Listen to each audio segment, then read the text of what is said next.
recherchez une école de référence pour une double formation universitaire et professionnelle de qualité? Voici l'opportunité à ne pas rater. L'École supérieure d'administration, d'économie, de journalisme et des métiers de l'audiovisuel ESAE vous offre des programmes d'enseignement en licence et en master orientés vers l'emploi qui font d'elle une référence à travers les filières de l'administration générale et territoriale, l'administration du travail et de la sécurité sociale, droit, diplomatie et relations internationales, administration hospitalière, universitaire et intendance, journalisme et métiers de l'audiovisuel et toutes les filières des sciences de gestion. Une seule adresse, www.esae.bj.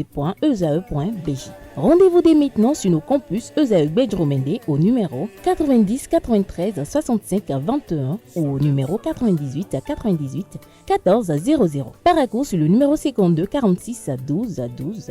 Aboumé-Calavi au numéro 52 88 44 44. Akpata au numéro 52 88 33 33.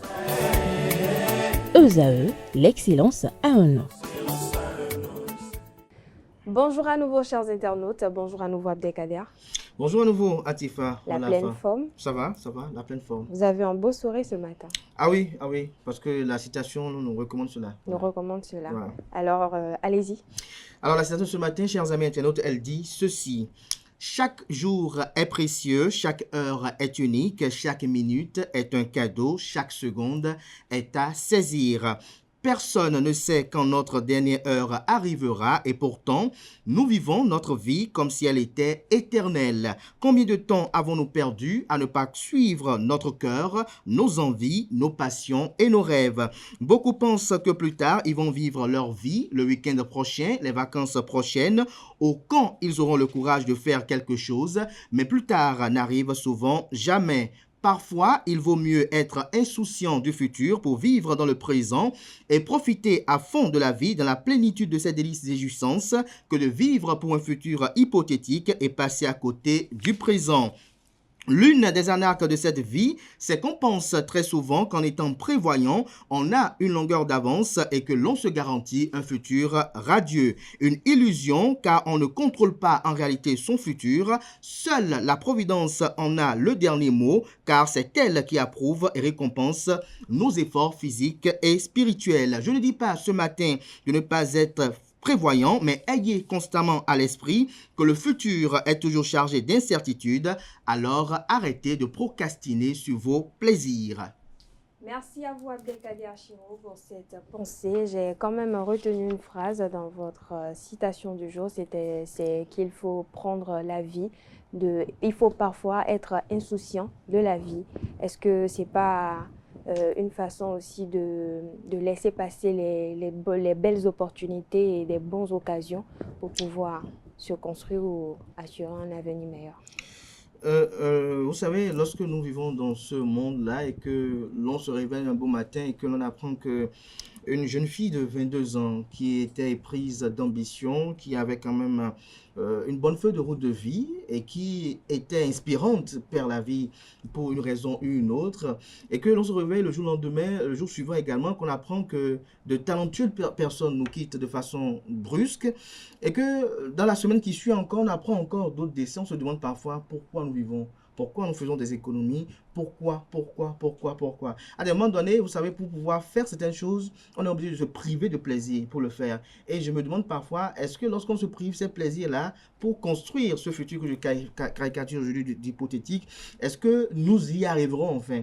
Beaucoup de personnes, le parent, quand il fait son enfant, il a pour espérance que cet enfant grandisse. Il veut que cet enfant grandisse devant lui, qu'il voit cet enfant-là grandir et peut-être voir ses petits-enfants. Mais il y en a qui laissent leurs enfants à 2 ans. Il y en a qui laissent leurs enfants à 4 ans. Il y en a qui voient leurs enfants, leurs petits-enfants et même arrière-petits-fils. Et donc, j'estime, c'est une opinion que je dispense ce matin, j'estime qu'il n'y a que la Providence, elle qui, je dis, approuve nos efforts physiques et spirituels. C'est-à-dire qu'en d'autres termes, on a beau prier qu'on ait une longue vie, on a beau prier, on a beau fournir des efforts pour peut-être construire sa vie, pour dire, bon, je vais avoir le master. Imaginez par exemple, des gens font 9 ans pour finir les études peut-être en médecine, et à la 9e année, cette personne meurt banalement. Pourquoi tant de souffrance?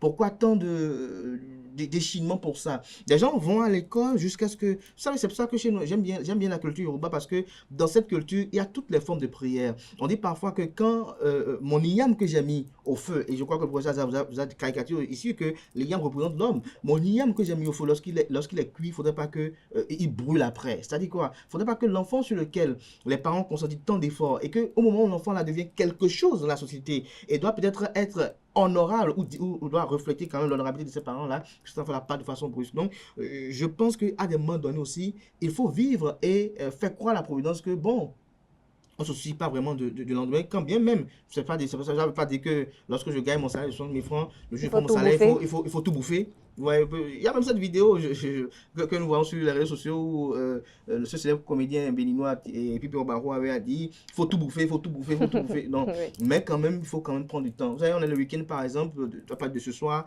aller peut-être prendre une petite bière, se relaxer. C'est pas ces 5 000 francs là que nous allons dépenser ou 10 000 francs là qui vont empêcher d'acheter une moto. C'est pas ces 10 000 francs là, peut-être ça fait 40 000 francs le mois, peut-être. Mais c'est pas ça qui va nous empêcher de faire quelque chose de concret. Mais ça nous permet de nous ressourcer et d'être épanouis. Parce que vous savez, lorsque vous êtes bien épanoui, lorsque vous faites de bonnes choses, le moral tient bon. Le moral tient bon. Merci à vous, Abdelkader Achiro. Si vous permettez, je suis très excité ce matin, vous avez compris. Oui, j'ai bien envie de reprendre une dernière fois cette citation à nos amis internautes afin qu'ils puissent mieux cerner dans les moindres syllabes ce que cette pensée dit. Et je reprends pour dire que chaque jour est précieux, chaque heure est unique, chaque minute est un cadeau. Chaque seconde est à saisir. Personne ne sait quand notre dernière heure arrivera et pourtant nous vivons notre vie comme si elle était éternelle. Combien de temps avons-nous perdu à ne pas suivre notre cœur, nos envies, nos passions et nos rêves? Beaucoup pensent que plus tard, ils vont vivre leur vie, le week-end prochain, les vacances prochaines, ou quand ils auront le courage de faire quelque chose. Mais plus tard n'arrive souvent jamais. Parfois, il vaut mieux être insouciant du futur pour vivre dans le présent et profiter à fond de la vie, dans la plénitude de ses jouissances et délices, que de vivre pour un futur hypothétique et passer à côté du présent.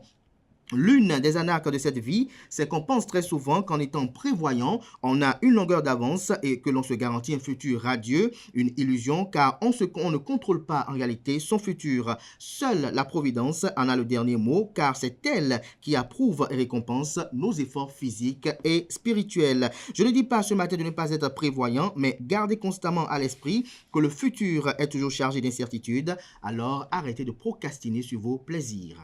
Merci à vous, Abdelkader Achiro, pour cette pensée. N'oubliez pas de prendre un bon café, de prendre de bons repas ce matin et dans la soirée également, d'aller danser un peu dans une boîte de nuit. Bon, peut-être si vous m'invitez, je viendrai avec plaisir. Il n'y a pas de souci. Merci. Si vous pouvez rester dans mon budget. D'accord, il n'y a pas de problème. De toute façon, je ne suis pas chère, donc ça dépend de là où vous aimez danser. Peut-être d'autres aiment danser dans les boîtes de nuit, mais vous pouvez danser dans le bar, dans la cour du bar.